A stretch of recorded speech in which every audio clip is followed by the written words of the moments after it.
ब्रह्मा गुरु विष्णु गुरुर्देवो महेश्वरा गुरु साक्षात परब्रह्म तस्मै श्री गुरुवे नमः। परम पूज्य गुरुदेव जी के चरणों में प्रणाम, वंदनीय माता जी के चरणों में प्रणाम। गुरु गोविंद दो खड़े काके लागू पाए, बलिहारी गुरु आपकी गोविंद दियो बताए।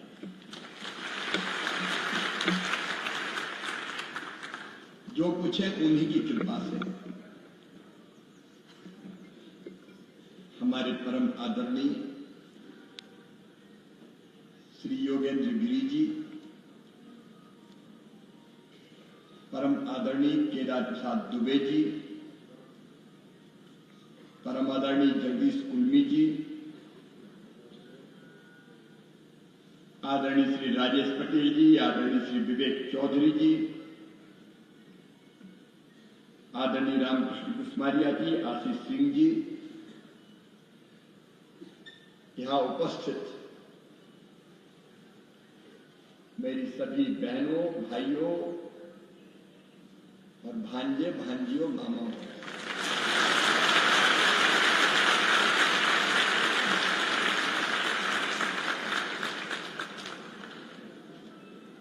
आज मुझे फिर वो दिन याद आ गया जब नर्मदापुरम, जिसका नाम पहले होशंगाबाद था, मां नर्मदा जी का पावन तट कल कल छल छल करके बहती नर्मदा मैया की पवित्र धारा,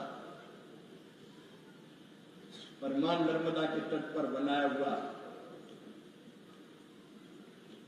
गायत्री शक्तिपीठ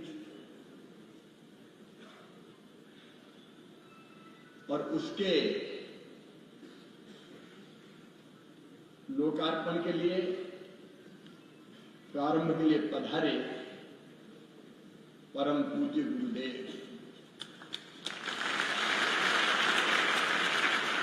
देखो, एक बात और मैं कह दूं कि मैं यहां कोई अतिथि के रूप में नहीं आया। अतिथि कह के दूर मत करो, कोई मंत्री के रूप में भी नहीं आया। मैं आया हूं परम पूज्य गुरुदेव के और वंदनीय माता जी के शिष्य के रूप में, आपके गुरु भाई के रूप में।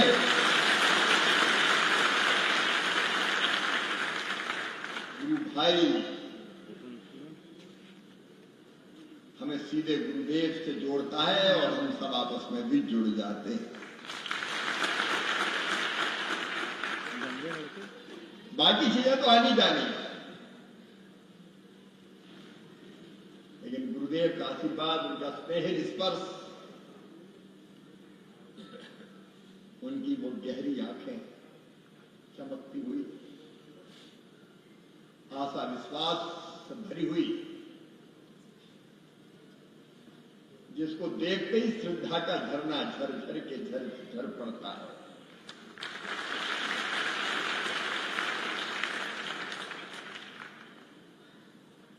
सूर्यदेव निकले नहीं थे, पक्षियों की चहचहाहट सुनाई दे रही थी, पूरब की तरफ गगन में लालिमा थी, गुरुदेव का चेहरा एक अलग तेज से दमक रहा था। मैं अपनी बारी का इंतजार कर रहा था। पंक्तिबद्ध थे सब लोग, लाइन लगी थी, और जैसे ही गुरुदेव के निकट पहुंचते थे, उनकी उंगली, उसमें लगा हुआ चंदन, धीरे से उंगली उठती थी। मेरी बारी भी आई। जैसे ही गुरुदेव की उंगली उठी, मैं रोमांचित हो गया।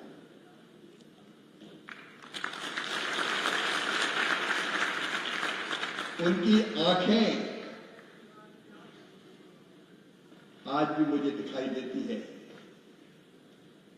बढ़ता हुआ हाथ, उंगली, और उंगली का माथे पर लगना, चंदन उंगली जैसी माथे पर लगी, एक नई ऊर्जा का संचार।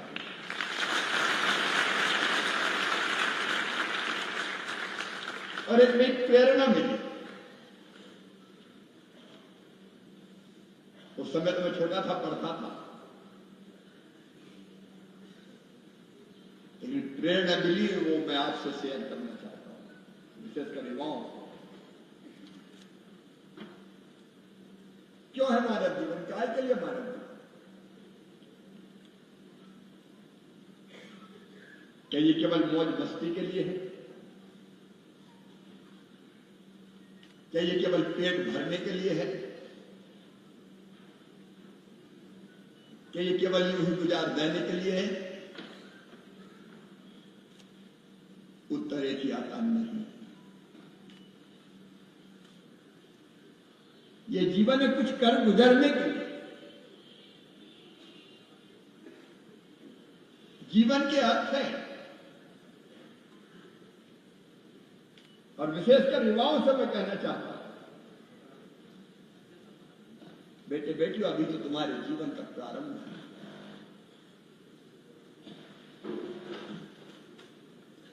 एक प्रसंग तुम्हें सुनाना चाहता हूं, महाभारत का प्रसंग। पांचों पांडव जा रहे थे, वनवास का समय था। जंगल में जाते जाते प्यास लगी, आसपास पानी दिखाई नहीं देता था। युधिष्ठिर सहित पांचों भाई प्यास से व्याकुल हो गए। युधिष्ठिर जी ने आदेश दिए कि जरा पेड़ पर चढ़ के आसपास कोई देखो, क्या कहीं जल के चिन्ह दिखाई देते हैं। एक भाई ने ऊपर चढ़ के देखा, दूर कहीं पक्षी चल जा रहे थे। अनुमान लगाया कि जहां पक्षी है शायद वही पानी हो। छोटे भाई सहदेव को आज्ञा दी गई, जाओ उस दिशा में पानी लेके आओ। पानी का लोटा बर्तन जो भी उस समय चलता था वो लेके गए। एक सरोवर दिखाई दिया। प्यास से बेचैन थे तो सोचा पहले पानी बाद में भरेंगे, पहले तो नहीं पी लेते। जैसे ही पानी पीने को हुए तो सरोवर से आवाज आई, सहदेव रुक जाओ, जल पीने के पहले मेरे प्रश्न का उत्तर देना पड़ेगा, मैं यह हूं। प्यास लगी थी तो सहदेव के हाथ बढ़े तो फिर कहा कि बिना मेरे प्रश्न का उत्तर दिए अगर जल पी लिया तो तुम जिंदा नहीं बचोगे। प्यास से बेचैन सहदेव ने पानी पी लिया, शरीर निढाल हो गया, मृतक बन के धरती पर गिर पड़े। थोड़ी देर हो गई, युधिष्ठिर का आया क्यों नहीं सहदेव? नकुल को भेजा। नकुल का भी कोई हाल हुआ, प्यास से बेचैन, पानी पी, उत्तर दिए पानी पिया। एक एक करके अर्जुन आए, भीम आए। अंत में जब चारों भाई नहीं लौटे, उत्तर दिए बिना पानी पिया तो प्राण पक्षी उड़ गए। तब युधिष्ठिर गए, देखा चारों भाई धरती पर पड़े। प्यास तो उनको भी बहुत लगी थी, कुछ सोचते ये विचारते इसके पहले हाथ पानी की तरफ बढ़ गए। फिर आवाज आई, युधिष्ठिर अगर बिना प्रश्न का उत्तर दिए जल पी लिया तो तुम्हारा हाल तुम्हारे भाइयों की तरह हो। युधिष्ठिर ठिठक रुक गए। पूछा प्रश्न क्या है? यक्ष ने कहा कई प्रश्न पूछे, लेकिन उसमें से एक था कि दुनिया में सबसे बड़ा आश्चर्य क्या? युधिष्ठिर जी का उत्तर था, मनुष्य पैदा होता है, बच्चा रहता है, खेलता है, कूदता है, दौड़ता है, फिर स्कूल जाता है और बड़ा होता है, पढ़ाई पूरी तो शादी विवाह हो जाता है, गृहस्थी बच जाती है, उसके भी संतानें पैदा हो जाती है, उनको पढ़ाता है, लिखाता है और बड़ा होता है। शादी विवाह करता है, फिर बूढ़ा हो जाता है और बूढ़ा होने के बाद मर जाता है। हर एक जानता है ये सच कि मैं आज जिंदा हूं, कल मैं नहीं रहूंगा। 70 साल, 80 साल, 90 साल, 100 साल, लेकिन एक दिन ये धरती छोड़ के जाना। लेकिन इसके बावजूद भी व्यवहार ऐसा करता है जैसे परमानेंट इसी धरती पर रहना है। ये दुनिया में सबसे बड़ा आश्चर्य है। जरा आप भी सोचो ना, कितने दिन की ये जिंदगी, कब तक रहेंगे धरती पर? एक दिन तो जाना है। ये दुनिया परमानेंट घर नहीं है, धर्मशाला है। कुछ वर्षों के लिए आए हो, जब तक वो चाहेगा नाच नचाएगा और जिस दिन चाहेगा डोर खींच लेगा। तो जितने दिन के लिए आए उतने दिन का बेहतर उपयोग कैसे करें, जिससे जीवन अर्थपूर्ण रहे, प्रासंगिक रहे, उपयोगी रहे। अरे केवल अपने लिए जीना भी कोई जीना है? अपने लिए तो सब जीते, कीट पतंगे भी जीते, पशु पक्षी भी जीते। अपने लिए जिए तो क्या जिए? तू जिए दिल जमाने के लिए, औरों के लिए। जीना उसका जीना है जो औरों को जीवन देता है। और इसलिए मेरे युवा बेटे बेटियों, इस सत्य को समझने की जरूरत है। उद्देश्यपूर्ण जीवन, ऐसा जीवन जिसकी सुगंध जो सैकड़ों साल हम रहें न रहें, दुनिया में रहे। और ये होता है संस्कारों से। संस्कारों से एक व्यक्ति को गलत दिशा मिल जाए तो डाकू बनेगा, दूसरों को लूटेगा, हत्या करेगा, चोरी करेगा, मारेगा, पीटेगा, छल करेगा, कपट करेगा, व्यभिचार करेगा। और उसी को अगर सही दिशा मिल गई, वही महात्मा धर्मात्मा बनके दुनिया को नया प्रकाश दे देगा। हम कौन है बेटा बेटियों? हम केवल 3.5 हाथ के हाड़ मांस के पुतले नहीं है। अपने आप को पहचानो।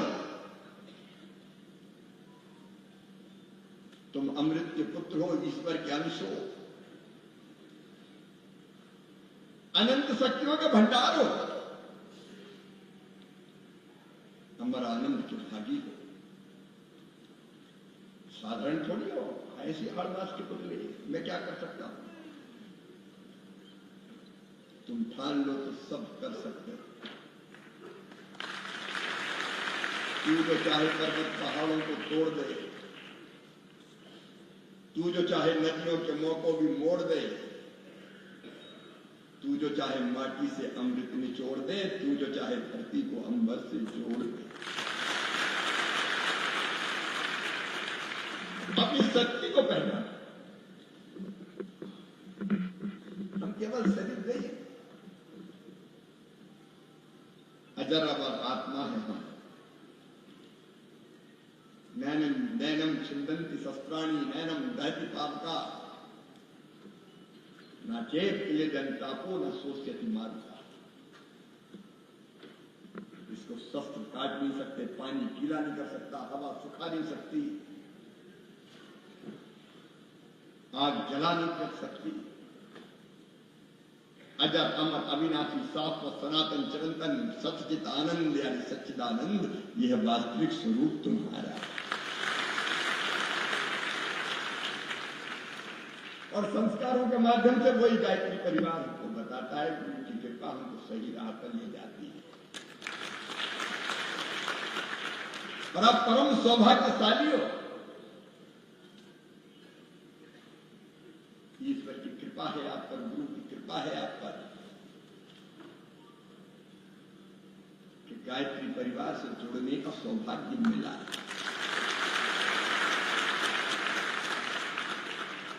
अब इस जीवन को उपयोगी बने,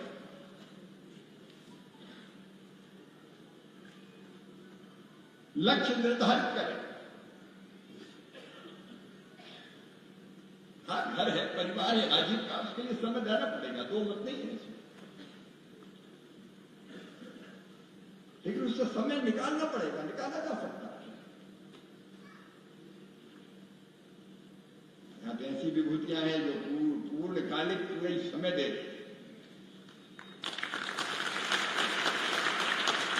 और हमने से भी कई ये सोचे जो और समय दे सकते दें, और जब वानप्रस्थ में प्रवेश करें तब तो दे ही देना चाहिए। लेकिन युवा भी प्लानिंग करें,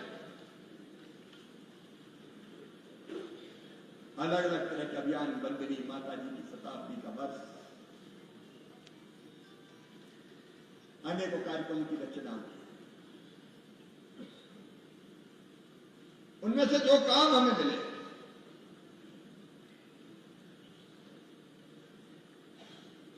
ये संस्कार सबसे प्रधान है, बीज तो यही है।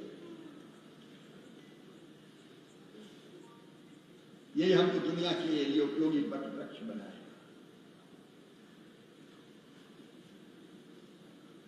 और वो शब्द आत्म कानों में पूछते, हम सुधरेंगे, युग सुधरेगा, याद रखना।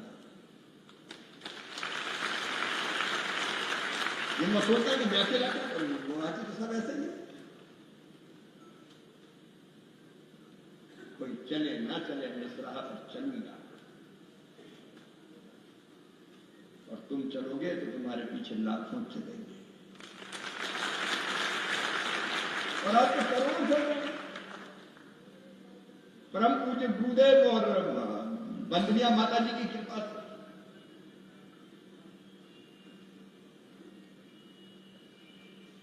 कितने काम हमारे पास। पहली चीज युवाओं से मैं कहूंगा, जिसको लेकर हमको लोगों के पास जाना, क्योंकि यहां पर व्यसन मुक्ति आए, लेकिन इस संसार को विकृत बनाने की कोशिशें हो रही है। नशा नाश की जड़ है। व्यसन कोई भी हो, वो हमारे शरीर को तबाह और बर्बाद कर देता है, वो हमारे धन को समाप्त कर देता है, वो हमें मनुष्य नहीं रहने देता, सोचने समझने की क्षमता समाप्त कर देता है। और जब बाप के हाथ में गिलास और बोतल होगी और बेटा देखेगा तो वो भी मंदिर में जाके मंत्रों का जाप नहीं करेगा, वो भी फिर पिता के पीछे चलता है। पूरा परिवार तबाह होता है। घर आए तो फिर पत्नी, बच्चों की क्या गति होती है। और इसलिए व्यसन मुक्ति का अभियान इस दुनिया को सही दिशा में ले जाने के लिए बहुत जरूरी है।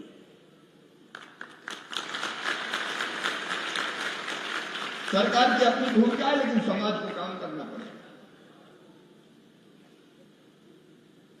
और मैं सब युवाओं से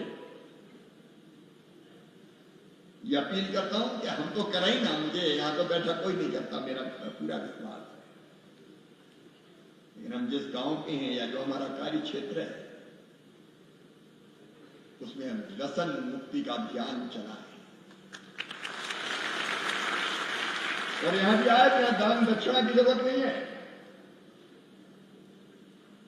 बाकी से भी कह दें कि अगर देना है तो व्यसन दे जाओ और मुक्त हो जाओ।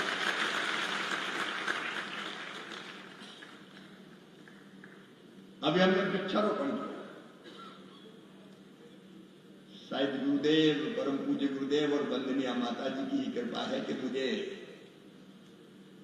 मेरे मन में यह विचार प्रकट हुआ कि भाषण मत दे, कुछ कर, इसलिए रोज पेड़ लगा। केवल कहने से थोड़ी होता, पेड़ लगाओ, खुद ही लगा। मैं रोज पेड़ लगाता हूं, कई साल हो गए। और अब तो एक नहीं, जहां जाते लोगों को पता ही पेड़ लगाता तो पेड़ तैयार रखते हैं। तो कई पेड़ लग जाते हैं। जिनका जन्मदिन होता है वो लगाने आ जाते हैं, जिनकी मैरिज एनिवर्सरी होती, शादी की वर्षगांठ, वो लगाने आ जाते हैं। कोई बच्चे को लेके आता है कि मामा जी इसका जन्मदिन है, आज ये भी पेड़ लगाए। जन्मदिन मनाने का इससे सुंदर तरीका क्या हो सकता है? मैं तो आह्वान करता हूं, रोज नहीं तो जन्मदिन पे लगाओ, शादी की वर्षगांठ पर लगाओ, बच्चों के जन्मदिन पे लगाओ, माता पिताजी अगर नहीं है तो उनकी पुण्य स्मृति में लगाओ। इससे बेहतर स्मरण हो नहीं सकता। प्रधानमंत्री जी ने भी अभियान चलाया, एक पेड़ मां के नाम। मैं तो कहता हूं रोज पेड़ मां के नाम।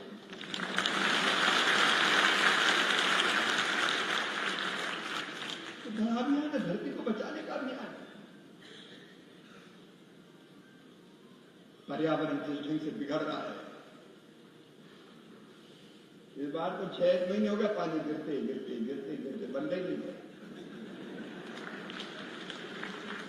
फिर कोई आ गया मोथा, साइक्लोन, वो मेरा और गिरेगा। सोयाबीन सड़ गया, धान खेतों में आड़ी पड़ गई, कई फसलें बर्बाद हो गई। अतिवृष्टि, असमय वृष्टि। अच्छा, कभी गिरता तो ऐसा गिरता है धुआंधार कि पानी पानी हो जाता है। ये सब पर्यावरण बिगड़ने के कारण हो रहा है। हमको अगर दुनिया बचानी तो पर्यावरण सुधारना होगा, और पर्यावरण ठीक रखने का एक बहुत प्रमुख तरीका है वृक्षारोपण। वृक्ष गंगा अभियान एक ही चेतना, सब में है मेरे बेटे बेटियों। मनुष्य मात्र में है, इसलिए हम कहते हैं सिया राम में सब ज्ञानी। वो मुझ में, आप में है, वो केवल मनुष्य में नहीं है, पशुओं पक्षियों में भी कोई है। गाय हमारी माता है। हमारे यहां तो चिड़िया को भी भोजन निकालते हैं, कुत्ते को भी भोजन निकालते हैं, गो ग्रास, क्योंकि हम उनमें भी वही चेतना देखते हैं। कीट पतंगों में भी वही चेतना, और पेड़ पौधों में भी वही चेतना है। नदियों, पर्वत, पहाड़ों में, ग्रह, नक्षत्र, तारों में, आकाश गंगाओं में एक ही चेतना, उसी चेतना के हम अंग हैं। तो मैं और तुम अलग कहां हुए? हम एक हैं। वो हम में है, वो तुम में है, तो मैं और तुम अलग कहां हैं? वो सब में है।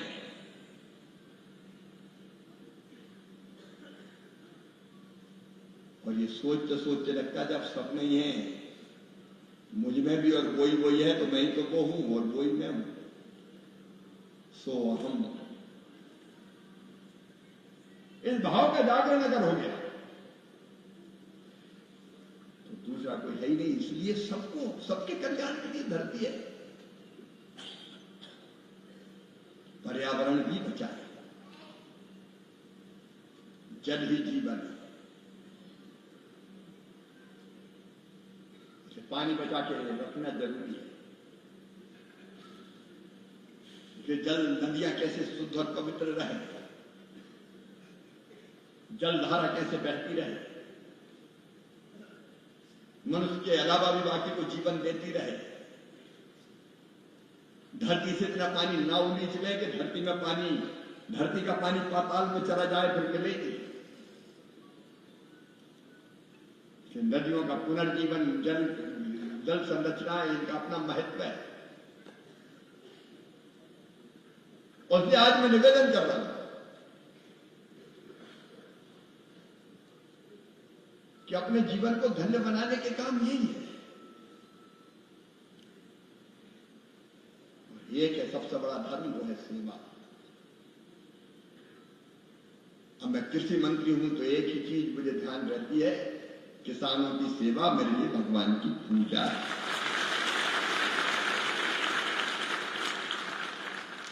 सब अपने तो सेवा जिसकी करोगे तो अपनी तो करोगे। सेवा साधना है, सेवा तपस्या है, असली भक्ति है सेवा सेवा सेवा। जब अवसर मिले हम दूसरों की सेवा करने का प्रयास करें। वो परहित नहीं है, स्वाहित है, अपने हित है। इसलिए मेरे युवा बेटे बेटियों, जब परम पूज्य गुरुदेव के सानिध्य में आने का अमृत सौभाग्य मिला, तब मैं भी बहुत छोटा था। भाई साहब कह रहे थे कि ये कर दिया वो कर दिया, कुछ नहीं किया, जो किया उनकी कृपा से किया और आगे भी जो करेंगे उनकी कृपा से। आप भी यहां से यही भाव लेके जाओ कि नहीं, जीवन को अर्थपूर्ण बनाना है। और मुझे पूरा विश्वास है तुम में से हर एक नई सृष्टि रचने की क्षमता रखता है। उस दिशा में आगे बढ़े शुभ संकल्प के साथ, शरीर को स्वस्थ रखते हुए। शरीर माध्यम खलु धर्म साधन, योग व्यायाम प्राणायाम, खान पान भी ऐसा जो शरीर के लिए उपयोगी हो। जो नहीं खाना चाहिए वो नहीं खाना चाहिए, जैसा खाए अन्न वैसा बने मन।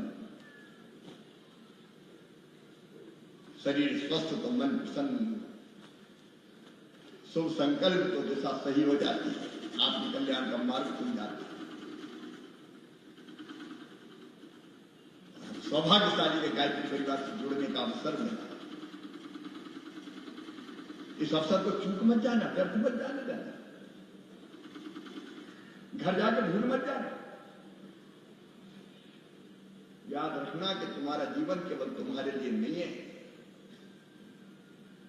तुम्हारा जीवन इस सृष्टि को श्रेष्ठ बनाने के लिए है, अपने देश को आगे बढ़ाने के लिए।